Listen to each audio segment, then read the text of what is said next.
우리가 함께 나눌 하나님의 말씀은 출애굽기 24장 9절부터 11절까지 말씀입니다.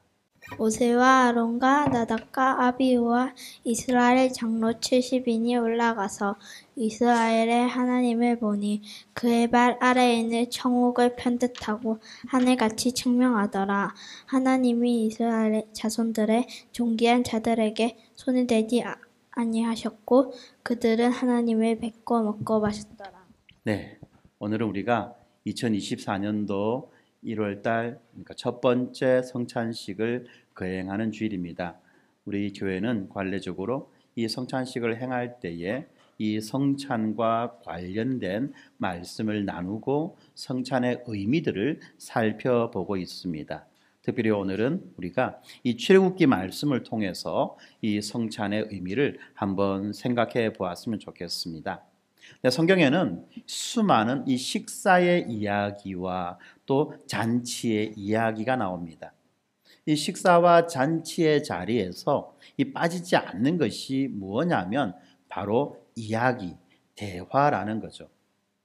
그런데 우리 이제 한국 사람들은 이제 옛날부터 이제 어른들에게 밥 먹는 자리에서는 말하면 안 된다, 떠들면 안 된다는 소리를 많이 듣고 자라다 보니까 우리 한국 사람들 경우는 조금 예외적으로 이 식사의 자리에서 이 말이 조금 작습니다. 특히 저 같은 경우도 식사의 자리에 이제 말하는 것을 많이 하지 못하고 주로 이제 먹는 데 집중하는 그런 경향이 있는데 사실은요, 이 식사라고 하는 것은 결국은 어떤 자리냐면 서로 이야기하고 대화하는 그런 자리라는 거죠. 그러다 보니까 외국 같은 경우는 이 식사 시간이 거의 1시간 반 또는 2시간 이렇게 걸리는 그런 자리들도 있다는 거예요. 식사가 이렇게 좀 더 정중하고 좀 더 품격 있고 이 품위가 있을 때 있는 그런 식사들을 하는 때는 5분 만에 10분 만에 후다닥 먹고 끝내는 그런 식사가 아니라 천천히 먹고 또 천천히 마시면서 길게 이야기하고 대화하는 그런 시간들이 많이 있다는 것입니다. 이렇게 이 식탁에서 이루어지는 이 교제는 우정과 사랑과 기쁨과 또 우리가 추억을 나누는 아주 중요한 부분이라는 것입니다. 그리고 우리나라 사람들도 마찬가지로 1년에 2번, 그죠? 1년에 2번 설 명절과 추석 명절에 전국 각지에 흩어져 있던 이 온 친지들이 가족들이 함께 모여서 식사하잖아요. 그때 이제 어떻게 합니까? 함께 모여서 그동안 있었던 이야기들을 나누고 옛날 이야기들을 나누고 웃고 떠들고 때로는 울기도 하고 그렇게 이제 우리가 함께 식사하는 것입니다. 마찬가지죠. 이 그리스도인들이 함께 식사하는 자리, 특별히 이 주님의 식탁 성만찬에서 우리가 나누는 이야기는 우리 신앙생활에서 아주 중요한 그러한 부분이 된다는 것입니다. 예수님께서 제자들과 함께 식사하시며 하신 그 말씀들은 우리가 누구며 왜 함께 한 식탁에 모여서 식사를 나누는지, 이 식탁이 무엇을 보여주고 있는지를 우리에게 알려주고 있다는 거죠. 특별히 이 성경에는요, 유월절 식사의 이야기가 나옵니다. 유월절이 되면은 유대인들은 쓴나물을 먹습니다. 왜 쓴나물을 먹느냐면 그들이 이 애굽에서 이집트에서 쓰라린 노예 생활을 했던 것을 기억하기 위해서라는 거죠. 그리고 이 이스트를 넣지 않은 빵, 다시 말하면 발효되지 않은 빵을 먹습니다. 왜 그러냐면 이것들이 이제 급하게 이 이집트에서 탈출할 때에 이 빵이 부풀어 오르기를 기다릴 새도 없이 그냥 빵을 대충 구워서 먹고 그냥 나와야 되기 때문에 아주 급하게 서둘러서 나오는 이러한 것들을 기억하기 위해서 이 발효되지 않은 빵을 먹습니다. 그리고 또한 이 구운 양고기를 먹는데요. 왜 구운 양고기를 먹느냐? 삶은 게 아니고 고기를 가장 빨리 먹을 수 있는 방법은 구워 먹는 거예요. 불만 있으면 됐잖아요.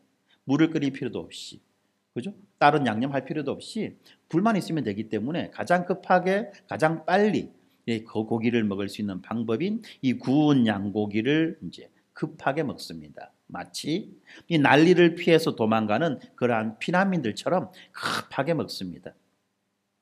왜냐하면 이러한 것들이 바로 이 애굽에서 탈출했던 그 사건을 기리고 기념하기 위한 것이기 때문에 그렇다는 거죠. 그런데 이야기는요, 단순히 과거에서 일어난 역사적 사건을 회상하고 기억하는 그런 수단이 아닙니다. 유월절 식사를 하며 이집트를 탈출한 이야기를 들으며 이스라엘 사람들은 자신들이 누구였는지 그리고 또 누구인지를 기억하는 거죠. 이 유대인들에게 이 유월절 식사의 자리는 과거에 일어난 일을 기억하는 자리이며 또 오늘 그분이 택한 백성이 되는 자리이고요. 그리고 또한 과거에 일어났던 그 일 가운데 우리가 지금 이 자리에서 현재에 참여하는 그러한 자리가 된다는 것입니다. 성찬도 마찬가지입니다. 우리 예수 믿는 자들, 우리 그리스도인들도 이렇게 물을 수 있어요. 이 성찬이 도대체 우리에게 어떤 의미가 있습니까? 도대체 성찬이 얼마나 특별하길래 이 겨자씨 교회는 매월 한 번씩 그렇게 성찬을 거행합니까? 라고 그렇게 묻는다는 거죠. 그러면 우리는 뭐라고 대답해야 되겠습니까? 바로 이 과거에 일어났던 그 이야기를 가지고 우리는 이 질문에 대답해 줄 수 있다는 것입니다. 출애굽기 13장 8절에 보면 이렇게 말하고 있어요. 그날이 오면 너희는 너희 아들에게 너희가 이집트에서 풀려 나올 때 주님께서 너희에게 해 주신 일을 생각하고 드리는 축제라고 설명해 주어라 라고 그렇게 말씀합니다. 다시 말하면 이 유월절마다 유월절 식사를 할 때에 이스라엘 자손들에게, 이스라엘의 후손들에게 바로 이 유월절 사건의 의미에 대해서 말해주고 설명해주고 그것을 기억하게 하라라고 그렇게 말씀하시는 것입니다.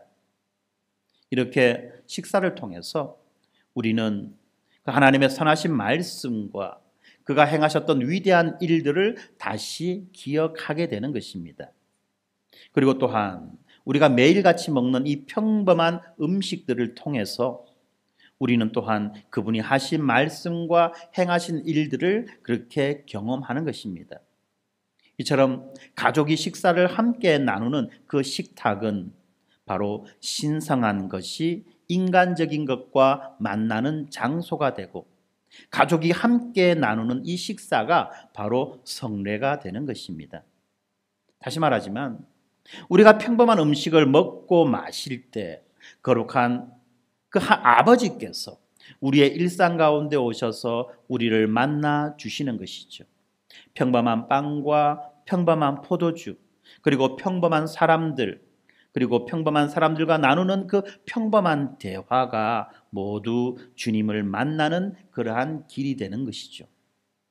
함께 음식을 먹는 식사 자리는 거룩하신 주님을 만나는 곳이며 함께 나누는 음식은 이 주님의 신비를 기념하는 도구가 되는 것입니다.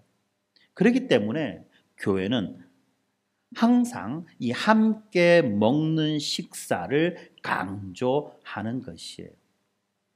왜 교회가 모이면 함께 밥을 먹고 함께 식사를 하려고 하느냐? 그것은 바로 이 식사가 가지고 있는 아주 엄청난 의미가 있기 때문에 그렇다는 거예요. 우리가 이것을 잘 알아야만 됩니다.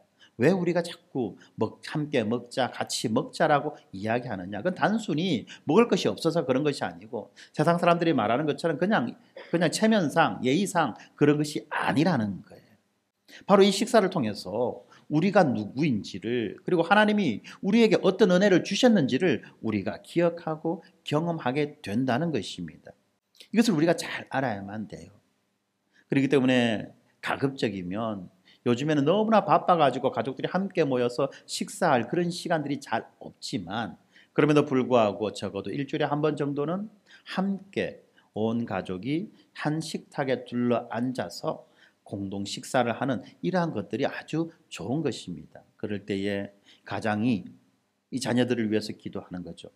우리에게 이러한 귀하고 복된 비록 평범하지만 귀하고 복된 음식을 주신 하나님께 감사함을 드리고 이 음식이 어떻게 우리에게 오게 되었는지를 우리가 기억하고 뿐만 아니라 이 음식에 참여하는 모든 우리의 가족들이 하나님의 은혜 가운데 잘 자라게 할 수 있도록 그렇게 이 가장이 가족들을 위해서 기도하는 것입니다.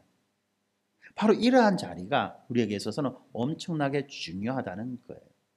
그리고 그러한 가족의 식사의 확대판이 바로 우리가 매주 교회에서 함께 나누는 그 애찬 식사가 된다는 것입니다. 뿐만 아니라 이 식사라고 하는 것은 환대와 우정의 표시입니다. 이 동네에 이사 온 아이에게 그 아이와 친구가 되고 싶을 때 어떻게 합니까? 그 아이에게 다가가서 사탕, 막대 사탕 하나 나눠주는 거예요. 심지어는 지가 빨던 사탕 나눠주는 거예요. 바로 이러한 원초적인 이러한 방식이 바로 이 아이들이 함께 나누는 그 우정의 기술이라는 겁니다. 그렇지 않습니까? 우리가 가장 친한 친구, 너는 나에게 있어서 절친이야를 아이들이 가장 선명하게 보여줄 수 있는 방법, 요즘에는 안 그러던데 예전에 저희 때만 하더라도 어떻습니까? 뭘 나눠주죠? 요플레를 흔들어 가지고 요플레 뚜껑을 딱 따서 그 요플레 뚜껑을 그 상대방에게 나눠주는 것. 이건요 진짜 그죠? 네가 내 절친이야라고 말하는 것과 똑같은 거예요. 그죠? 요플레 뚜껑을 따서 그에게 주는 것. 이건 아무한테 주는 거 아니에요. 이거는 요플레가 듬뿍 묻어 있는 그 뚜껑. 이것이 바로 뭐냐면 함께 나누어 먹는다는 것의 의미라는 것입니다. 저만 그런 기억이 있습니까? 별로 이 공감대가 별로 형성이 잘 안 되는 것 같아요. 네, 그렇습니다. 그리고 어느 날 갑자기 이 딸내미가 남자친구를 저녁 식사 자리에 데려오겠다라고 그렇게 선언하게 될 때 부모님은 긴장하죠. 아, 이 둘의 관계가 이제는 보다 친밀한 관계, 보다 진지한 관계에 들어갔구나라고 생각하며 긴장하는 거예요. 이렇게 낯선 일을 이 가족의 식탁으로 불러들인다는 것은 보통 일이 아니죠. 무언가 중요한 일이 일어난다라고 하는 것을 알려주는 것입니다. 마찬가지로 이 구약에서도 보면 이 식사는 환대와 우정의 의미를 나타내고 있습니다. 대표적인 것이 이 아브라함 아닙니까? 아브라함은 이 3명의 이방인들을 자기 집으로 맞아들여 그들에게 정성껏 식사를 차려주었고 그리고 그것으로 인해서 이 아브라함은 복을 받았습니다. 그리고 레위기와 출애굽기에서도 주님은 이스라엘 백성들에게 이 거류민과 나그네를 환대하라고 그렇게 명령하시는 것입니다.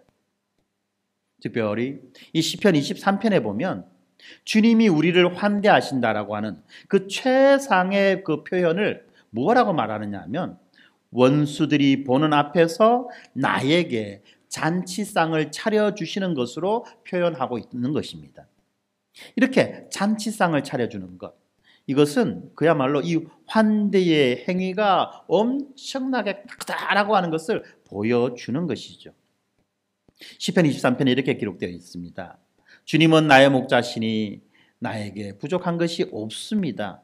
내가 비록 죽음의 음침한 골짜기로 다닌다고 할지라도 주님께서는 나와 함께 계시고 주님의 막대기와 주님의 지팡이로 나를 보살펴 주시니 나에게는 어떠한 두려움도 없습니다.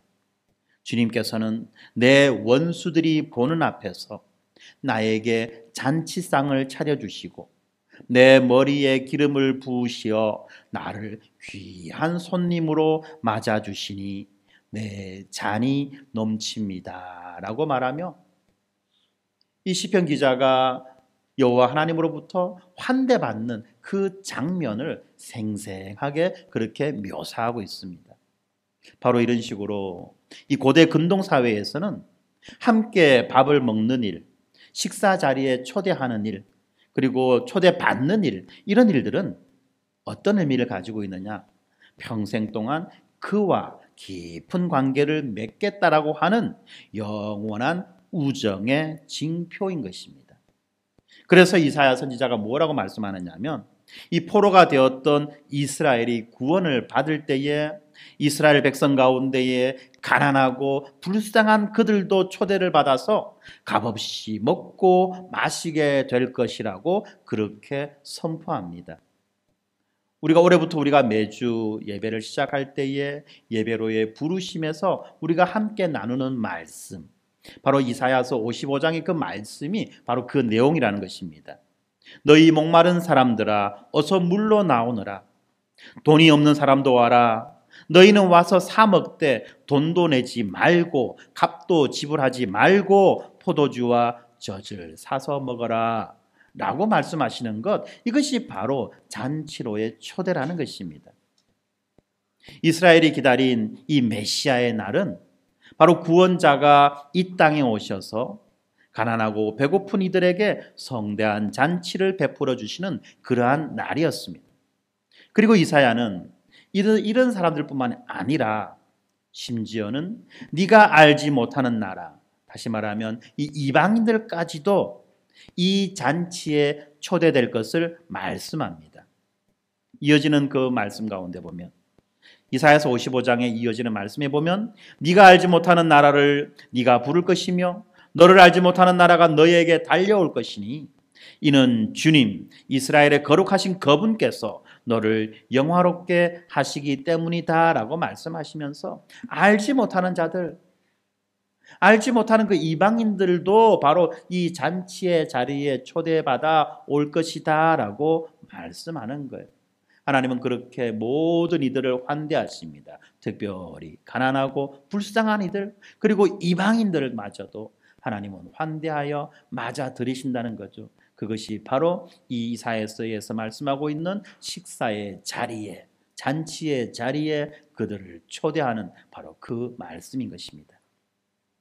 그리고 또한 이 식사라고 하는 것은 또 중요한 의미가 있는데, 그것은 무엇냐면 아주 중요한 합의나 약속을 확정한다는 의미가 있는 것입니다.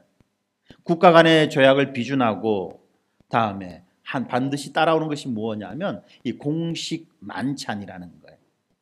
국가 간의 어떤 약속이 딱 체결되어지고 난 다음에 이어서 펼쳐지는 것이, 행해지는 것이 바로 이 공식 만찬입니다.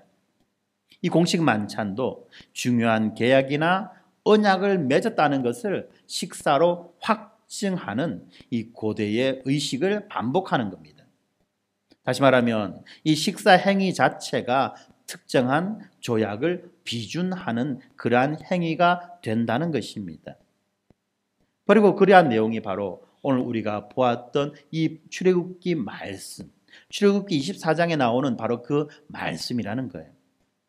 오늘 본문에서 모세는 아론과 나답과 아비후와 함께, 그리고 이스라엘의 70명의 그 장로들과 함께 시내산에 오릅니다.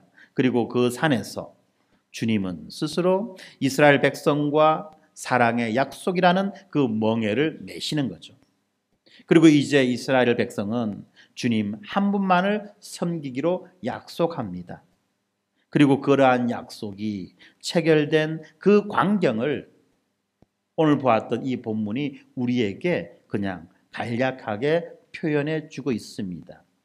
11절에 보면 아주 짧은 문장이 나옵니다. 그들이 주님을 뵈며 먹고 마셨다. 그들이 주님을 보면서 먹고 마셨다라고 하는 이 말씀은 단순히 그냥 하나님 앞에서 밥 먹었네라가 아니라 지금 하나님과 맺은 그 언약의 상대방으로서 하나님과 그 맺은 언약이 체결되었다는 것을 공적으로 확증하고 확인하는 그 장면이라는 것입니다. 우리가 보통 통상적으로 알고 있듯이 아무나 함부로 하나님 앞에 나아갈 수가 없습니다. 여호와 하나님 앞에 이렇게 아무나, 그죠? 많은 사람들이 하나님 앞에 설 수가 없다는 거예요.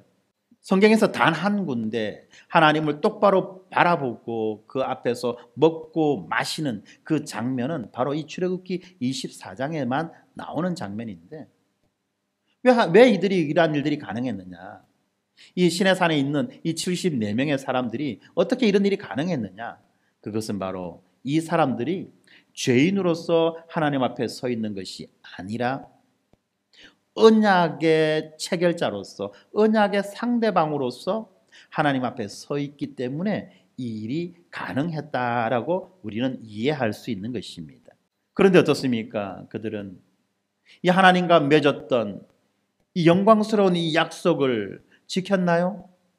우리가 이 구속의 역사를 통해서 알고 있듯이 그들은 이 하나님과 맺었던 이 영광스러운 약속을 지키지 못하고 깨뜨렸습니다.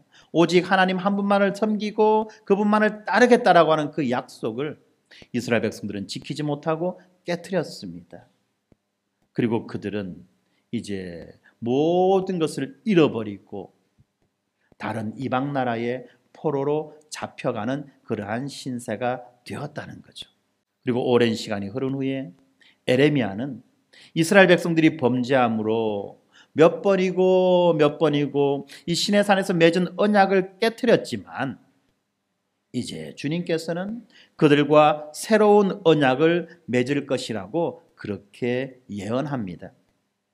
에레미야서 31장 33절 34절에 보면 그러나 그 시간이 지난 뒤에 내가 이스라엘 가문과 언약을 세울 것이니 나는 나의 율법을 그들의 가슴 속에 넣어주며 그들의 마음판에 새겨 기록하여 나는 그들의 주가 되고 그들은 나의 백성이 될 것이다. 나 주의 말이다. 그때에는 이웃이나 동포끼리 서로 너는 주님을 알아라 하지 않을 것이니 이것은 작은 사람으로부터 큰 사람에게 이르기까지 그들이 모두 나를 알 것이기 때문이다. 내가 그들의 허물을 용서하고 그들의 죄를 다시는 기억하지 않겠다. 나 주의 말이다. 라고 말씀하시면서 그들과 새 언약을 맺을 것이다. 라고 말씀합니다. 이 새 언약은 어떻습니까? 그 이전의 언약과는 달리 그 율법의 조문, 언약의 내용들을 이제 그들의 가슴에 새겨준다는 거예요. 그들의 생각 가운데, 기억 가운데 새겨준다는 거예요. 그래서 다시는 이 언약을 잊어버리지 않게, 잃어버리지 않게 해 주시겠다라고 말씀하시는 거죠. 항상 이 언약을 기억하고 생각하고 그 언약을 붙잡고 살아갈 수 있게 해 주시겠다라고 말씀하셨던 것입니다. 그래서 이 에레미야가 말하는 이 새 언약은 어떤 특징을 가지고 있느냐 하면 이 주님 편에서 일방적으로 이스라엘에게 귀속되시겠다는 그러한 약속이라는 것입니다. 다시 말하면 이 언약은 이스라엘이 주님을 위해서 무엇을 할 수 있는지에 근거하지 않는 거예요. 오로지 이스라엘을 향한 주님의 사랑에 기반을 둔 약속이라는 것입니다. 원래 언약은 무엇입니까? 쌍방이 서로 어떤 의무를 감당하는 거죠. 약속이라고 하는 건 쌍방이 서로 어떤 의무를 감당하는 거예요. 그것이 약속입니다. 그런데 이 새 언약은 그렇지 않다는 거예요. 오로지 하나님께서 이 약속을 이루시고 지켜주신다는 거예요. 그리고 그것은 이 상대방인 이스라엘의 어떠한 형편이나 조건에 달려있지 않다라고 말씀하는 겁니다. 그래서 이스라엘 백성들은 이 새 언약을 기다렸던 거죠. 그리고 마침내 이 공생애를 마무리하시는 예수님이 이 제자들과 마지막 저녁 식사를 하는 그 자리에서 이 새 언약을 체결하셨습니다. 예수님은 이 포도주 잔을 들고 감사 기도를 드린 후에 제자들에게 잔을 건네며 말씀하십니다. 이것은 내 언약의 피, 많은 사람을 위해 흘릴 내 언약의 피다라고 그렇게 말씀하시는데 이 말씀이 바로 출애굽기 24장 8절에 나오는 그 말씀에 대한 인용이라는 것입니다. 우리 주보를 한번 보면 주보에는 오늘 성경 말씀의 본문, 오늘의 본문이 5절부터 나와 있는데요. 이 5절부터 나와 있는 이 말씀을 제가 한번 읽어보겠습니다. 그리고 나서 모세는 이스라엘 젊은이들을 보내 번제를 드리게 하고 여호와께 어린 소들을 화목제로 드리게 했습니다. 모세는 그 피의 절반을 가져다가, 다시 말하면 이 제물로 드렸던 그 짐승의 피를 말하죠. 그 피의 절반을 가져다가 대접에 담고 남은 절반은 제단에 뿌렸습니다. 그리고 나서 모세는 언약책을 가져와 백성들에게 읽어주었습니다. 그러자 백성들은 여호와께서 말씀하신 모든 것대로 순종하겠습니다 라고 대답했습니다.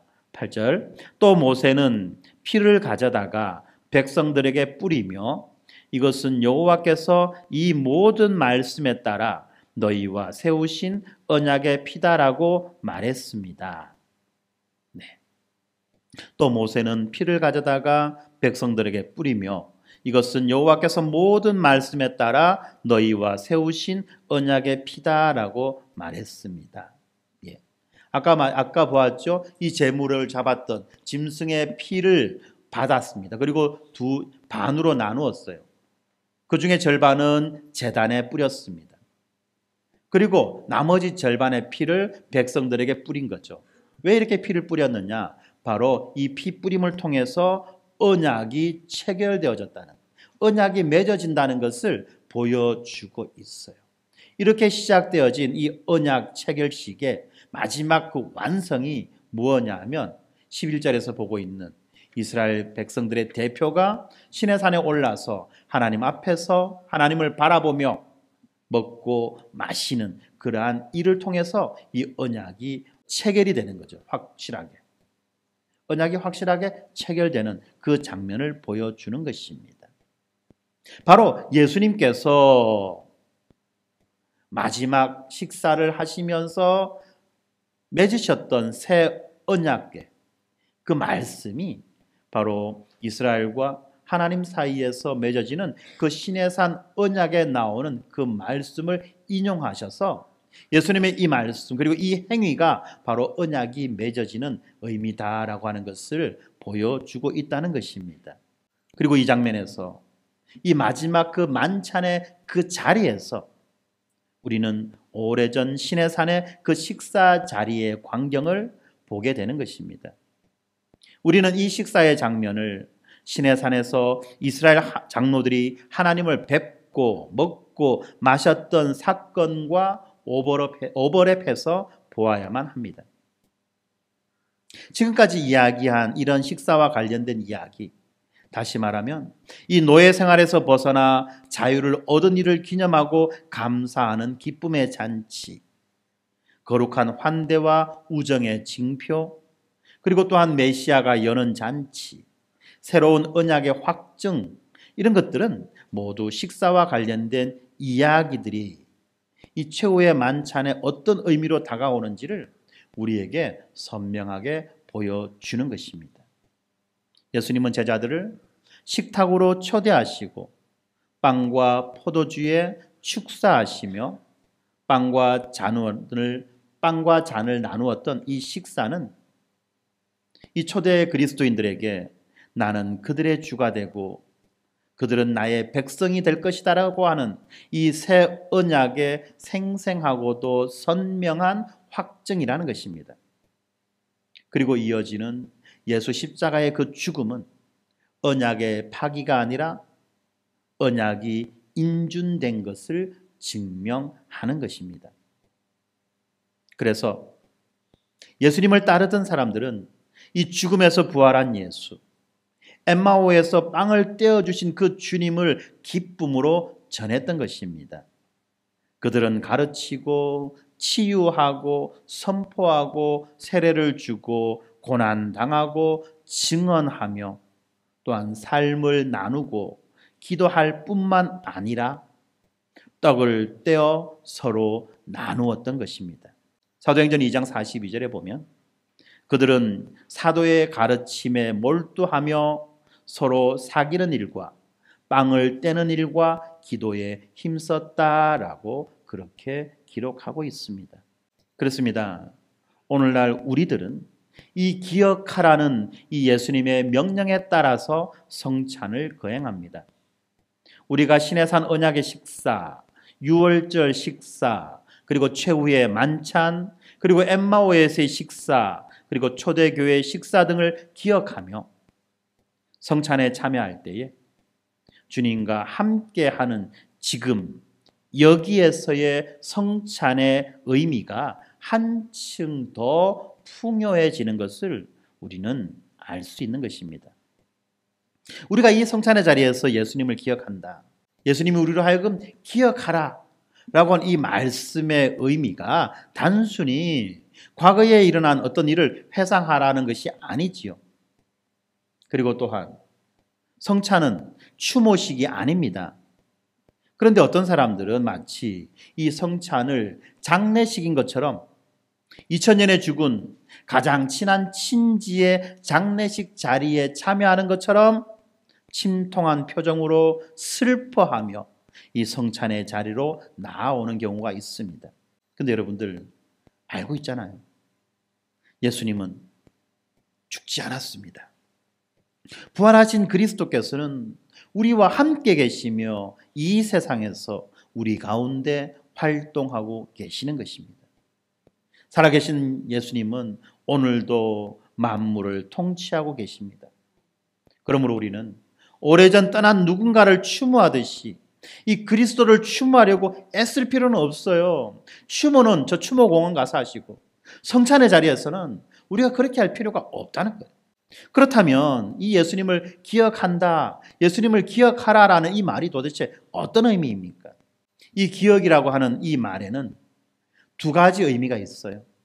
하나는 이 역사적인 기억으로서 과거의 사건, 이것을 기억하는 거죠. 예를 들면 이순신 장군을 기억합시다. 이거는 과거의 인물, 과거의 사건, 지금 이 자리에 없는 과거의 인물과 과거의 사건을 기억하는 바로 역사적인 기억이다라고 말하는 것입니다. 그런데 이 기억하자는 말이 또 다른 용도로 사용되어지죠. 예를 들면 이런 겁니다. 우리 아이들이 친구 집에 나가서 밤새고 오겠다고, 밤을 새고 오겠다라고 그렇게 할 때에 부모님들은 대부분 허락하지 않지만 또 어떤 상황에서는 허락하는 상황이 있죠. 그렇게 허락했을 때 그 아이가 문을 나가기 전에 뭐라고 말합니까?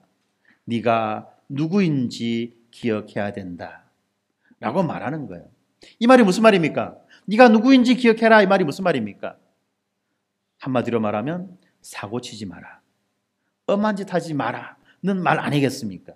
그리고 또 우리가 교회에서 어떤 회의를 할 때에 어떤 어려운 문제를 놓고 회의를 할 때에 뭐라고 말합니까? 이 상황에서도 여기가 교회고 우리가 그 그리스도인이라는 사실을 기억합시다.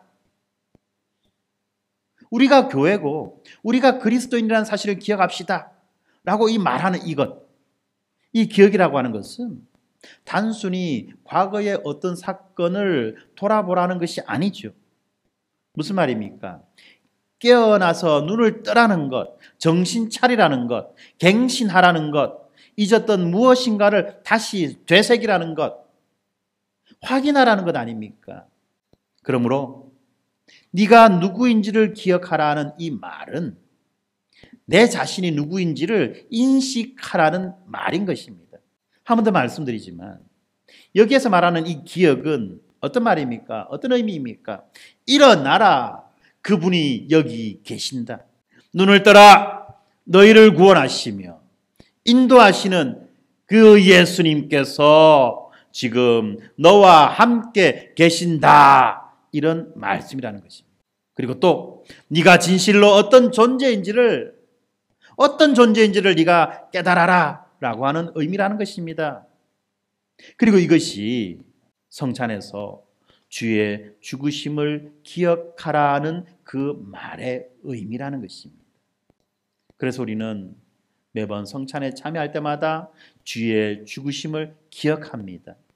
죽었다는 그 사건을 기억하는 것이 아니라 우리가 정신 차려서 주님이 죽으심이 가지고 있는 그 의미가 무엇인지, 그리고 주님은 죽으심에서 끝나는 것이 아니라 부활하시고 승천하시고 만물을 다스리시고 통치하시는 바로 그 사건으로 이어져 나가는 그 주님이라는 것을 기억하고 이 성찬에 우리가 어떤 마음으로 참여하며 이 성찬을 받은 우리가 어떤 자세로 이 세상을 살아가야만 하는지에 대해서 분명하게 인식하자는 그 말이라는 거예요. 이러한 인식도 없이 그냥 습관적으로 성찬에 참여한다면 그 사람은 결코 주님의 기억하라는 그 말씀을 이해하지도 못할 뿐만 아니라 기억하지도 못한 채 이 성찬에 참여하게 되는 것입니다. 얼마나 위험합니까? 성찬이 단순히 우리의 어떤 호기심을 채우고 우리에게 어떤 특별한 경험을 하는 그런 게 아니잖아요. 성찬에게 바르게 참여하면 이 성찬이 우리에게 은혜의 수단이 되기도 하지만 이 성찬에 잘못 참여한 자들은 어떻습니까? 이것이 오히려 우리를 징벌하고 오히려 책망당하는 그러한 수단이 되는 것 아닙니까? 도대체 우리가 어떤 마음과 어떤 생각과 어떤 정신을 가지고 성찬에 참여해야 되는지를 우리가 분명히 알아야만 합니다. 주의 죽으심을 기억하라. 그래서 우리는 이 월요일부터 토요일까지 우리 일상에 함몰될 때 일어나는 우리의 그 기억 상실에 맞서서 우리는 매주일 함께 모여 식사를 나누고 주님의 말씀을 기억합니다. 그리스도 안에서 우리가 함께 모여 예배드리고 또한 축사하며 빵과 포도주를 나눌 때에 주님이 우리 가운데 계심을 우리는 기쁜 마음으로 기억해야만 하는 것입니다. 그때에 이러한 성찬 가운데에서 엠마오에서 주님과 식사를 했던 제자들처럼 우리의 눈이 열리고 또한 우리는 주님을 바라보게 되는 것입니다. 누가복음 24장 30절 31절에 보면 엠마오 마을에서 주님과 함께 식사를 하는 제자들의 이야기가 나옵니다. 이렇게 기록되어 있습니다. 그리고 그들과 함께 음식을 잡수시려고 앉으셨을 때에 예수께서 빵을 들어서 축복하시고 떼어서 그들에게 주셨다. 그제서야 그들의 눈이 열려서 예수를 알아보았다. 그렇습니다. 성경에서 말씀하는 이러한 사건의 현장들에 우리는 이 성찬을 통하여 참여하게 되는 것입니다. 신의 산 언약의 식사 자리에 우리는 성찬을 통하여 참여합니다. 긴박했던 그 출애굽 직전의 그 유월절의 식사의 그 자리에 우리는 성찬을 통해서 참여합니다. 그리고 예수님과 제자들이 함께했던 그 최후의 만찬의 그 자리에도 우리는 성찬을 통해서 참여합니다. 예수님이 부활하셨다는 사실을 알지 못한 채 실망하여 슬픔에 빠져 엠마오 마을로 향하던 그 제자들이 예수님이 떡에 대하여 축사하시고 축복 기도하시고 떡을 떼어줄 때에 그들의 눈이 열려 예수님을 발견하고 바라보았던 그 자리에 우리는 성찬을 통하여 참여할 수 있는 것입니다. 그리고 초대교회의 그 식사의 자리에 우리는 지금 여기 이 성찬을 통하여서 참여하게 되는 것입니다. 그래서 이 성경의 사건이 과거의 사건이 아니라 오늘 이 시간 우리 가운데 펼쳐지는 바로 그 사건이며 또한 우리도 성경에서 말하고 있는 그러한 사건의 현장에서 이제 주님을 발견하고 주님을 만나고 주님으로부터 힘과 능력을 힘입어 얻어서 이제 우리는 이 세상 가운데 하나님의 백성으로 참된 이스라엘로 예수 그리스도의 참된 제자로 힘있게 살아갈 수 있게 되는 것입니다. 사랑하는 성도 여러분, 도대체 우리는 어떤 정신으로 어떤 생각으로 이 성찬에 참여해야 할까요? 오늘 우리가 성찬에 참여할 때에 우리 눈이 열려 예수 그리스도를 발견하게 되기를 주님의 이름으로 축원합니다. 우리가 성찬에 참여할 때에 시내산에서 이스라엘을 대표하는 그 74명의 사람들이 여호와 하나님을 보며 먹고 마셨던 그 언약의 현장을 우리가 참여하는 모든 이들이 되기를 주님의 이름으로 축원합니다. 기도합시다. 하나님 감사합니다. 오늘 우리에게 말씀을 통하여서 이 성찬의 의미를 알려주신 것 감사합니다. 아버지 하나님, 그렇습니다. 이 성찬의 식사가 단순히 우리가 예수님의 죽으심을 생각하고 떠올리며 그것을 추모하며 먹는 그러한 식사가 아니라 바로 성경에서 펼쳐졌던 그 역사적인 사건, 상황 가운데에 우리가 동참하여 우리의 삶 가운데에서 이 성경의 말씀이 참된 말씀이라는 것을 드러내어 보여주고 증명하며 증거하는 그러한 참된 성찬이 되게 하여 주시옵소서. 날마다 우리가 말씀이 그러한지를 상고하며 이 말씀이 참된 진리라는 것을 우리가 바르게 깨달아 앓는 그러한 방편으로서의 성찬이 되기를 주님 간구합니다. 우리가 성찬을 진행하고 거행할 때에 하나님 우리의 눈을 열어주시고 우리의 마음의 눈을 열어주셔서 예수 그리스도를 발견하게 하시고 우리에게 맺어주신 그 새 언약을 우리가 분명히 깨달아 알 수 있도록 은혜 내려 주시옵소서. 감사합니다. 예수님 이름으로 기도드립니다. 아멘.